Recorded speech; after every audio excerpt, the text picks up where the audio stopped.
bark, and I've chopped it nice and fine.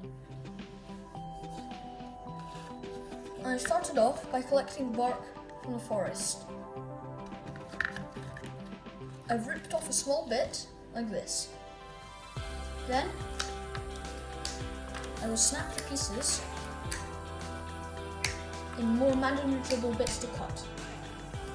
I will be cutting these with a kitchen knife. Now you have some smaller bits that you've snapped. With a knife, you can anchor yourself, having a glove on your hand, there, and push down in this motion. Like this.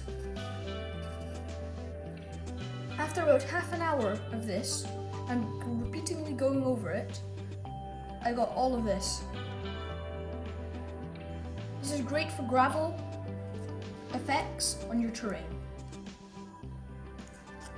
You can also have bigger pieces and stack them up like this.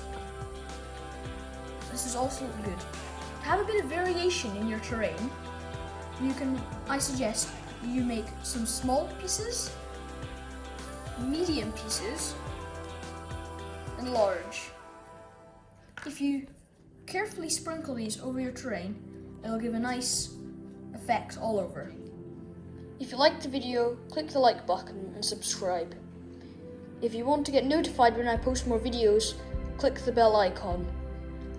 And please leave a comment so I can improve my videos in the future. Thank you for watching.